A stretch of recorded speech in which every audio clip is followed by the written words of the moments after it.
अस्सलाम वालेकुम।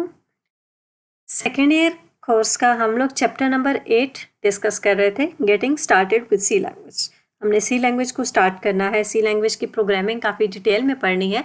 तो सी लैंग्वेज स्टार्ट करने से पहले हम लोग कुछ बेसिक टर्म्स को डिस्कस कर रहे थे जो बहुत ज़्यादा इंपॉर्टेंट है। आज जो दो टर्म्स हम लोग डिस्कस करने वाले हैं वो बहुत ज़्यादा इंपॉर्टेंट है। सबसे पहले हम लोग टर्म जो डिस्कस करेंगे that is source code and object code. This is very very important topic. Source code क्या होता है एंड ऑब्जेक्ट कोड क्या होता है? सोर्स कोड कहते हैं ऐसे प्रोग्राम को जिसको हम हाई लेवल लैंग्वेज में लिखते हैं। High level language means C language, C plus plus language, ऐसी लैंग्वेज जो ह्यूमन लैंग्वेज के करीब होती है and far away from the computer system. तो ऐसी लैंग्वेज में जिसको हम हाई लेवल लैंग्वेज कहते हैं, जब हम कोई भी प्रोग्राम लिखते हैं, कोई भी इंस्ट्रक्शंस लिखते हैं, कोई भी सॉफ्टवेयर बनाते हैं, तो उस प्रोग्राम को हम कहते हैं सोर्स कोड। हम जो प्रोग्रामिंग करेंगे, हम जो टाइप करके कोड लिखेंगे वो होगा source code. And object code, object code कहते हैं उस प्रोग्राम को, उस इंस्ट्रक्शंस को जिसको हम मशीन लैंग्वेज में लिखते हैं या जो मशीन लैंग्वेज में लिखा हुआ होता है।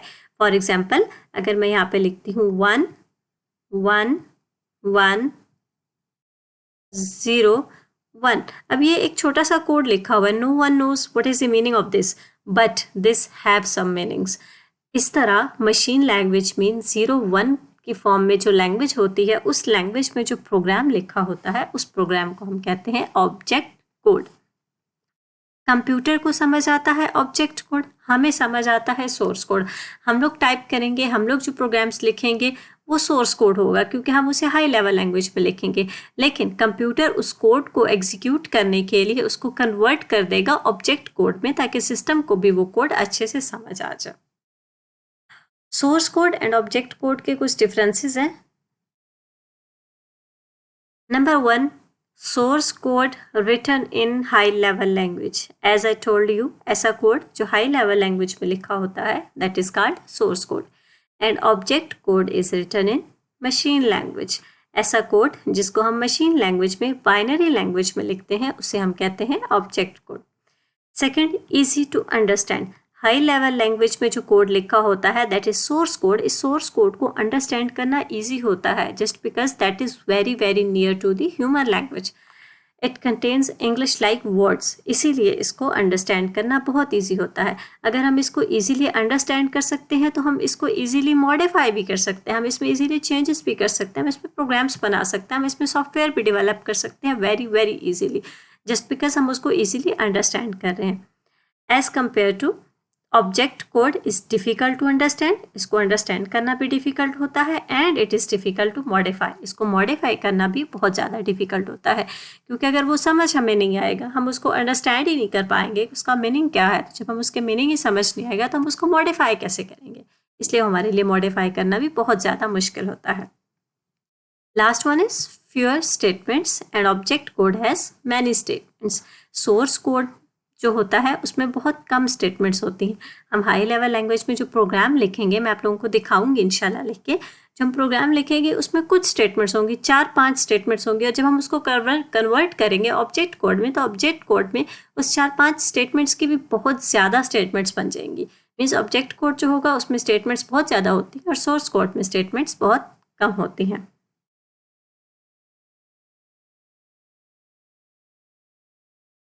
ओके, अब सोर्स कोड वो कोड जिसमें हम प्रोग्राम लिखेंगे, और ऑब्जेक्ट कोड वो कोड जिसको कंप्यूटर अंडरस्टैंड करेगा। हम लोग सोर्स कोड लिखेंगे और कंप्यूटर ऑब्जेक्ट कोड अंडरस्टैंड करेगा, तो सोर्स कोड को ऑब्जेक्ट कोड में कन्वर्ट करना बहुत ज़रूरी है किसी भी प्रोग्राम को एग्जीक्यूट करने के लिए। एंड सोर्स कोड को ऑब्जेक्ट कोड में कन्वर्ट करने के लिए हम लोग कुछ सॉफ्टवेयर्स यूज़ करते हैं, उन सॉफ्टवेयर्स को कहते हैं ट्रांसलेटर्स या फिर लैंग्वेज प्रोसेसर्स। ट्रांसलेटर्स वो सॉफ्टवेयर होते हैं जो सोर्स कोड को ऑब्जेक्ट कोड में कन्वर्ट कर देते हैं। मीन्स हाई लेवल लैंग्वेज या असेंबली लैंग्वेज जिसमें हमने सोर्स कोड लिखा है, उस सोर्स कोड को कन्वर्ट कर देंगे मशीन लैंग्वेज में, ताकि कंप्यूटर को वो कोड ईजिली समझ आ सके। हमारे पास कंपाइलर की 3 टाइप्स हैं। Number 1 is compiler, number 2 is interpreter and number 3 is assembler. 3 types हमारे पास ट्रांसलेटर्स की, 3 टाइप्स के ट्रांसलेटर्स या लैंग्वेज प्रोसेसर हम यूज़ करते हैं। हाई लेवल लैंग्वेज या असेंबली लैंग्वेज को मशीन लैंग्वेज में कन्वर्ट करने के लिए। Number 1, compiler.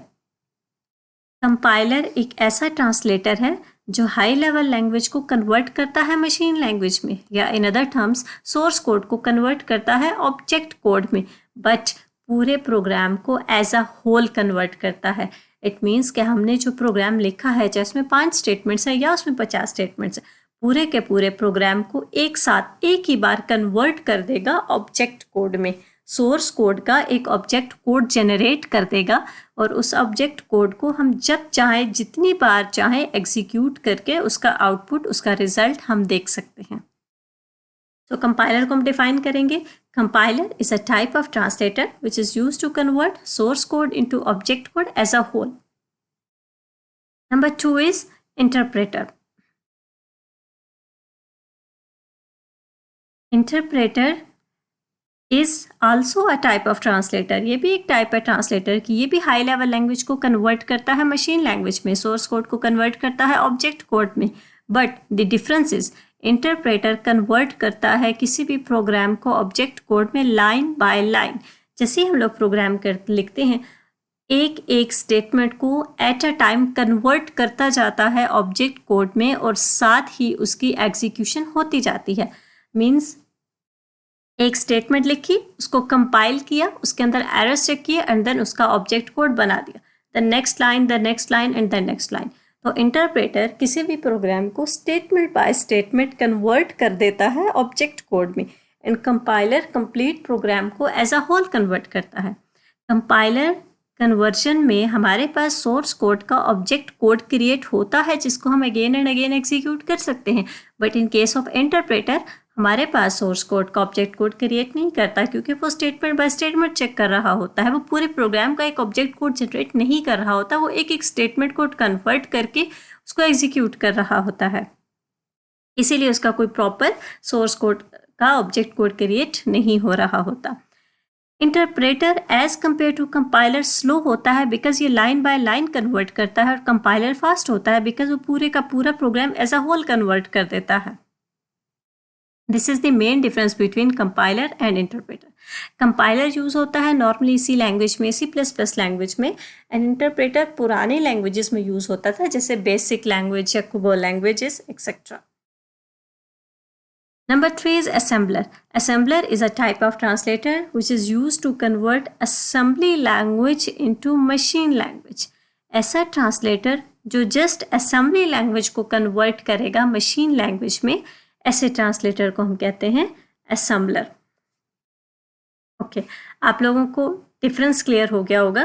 कंपाइलर सी लैंग्वेज के लिए, C++ लैंग्वेज के लिए यूज होता है। Interpreter is also use for these languages, means high level languages, but the difference is interpreter convert the source code into object code statement by statement, and compiler convert complete program at a time, and assembler convert only assembly language into machine language. ये था हमारा आज का topic translators. I hope आपको topic बहुत अच्छे से समझ में आ गया होगा। अगर कोई भी पॉइंट क्लियर ना हुआ हो तो बताइएगा ज़रूर। अल्लाह हाफिज़।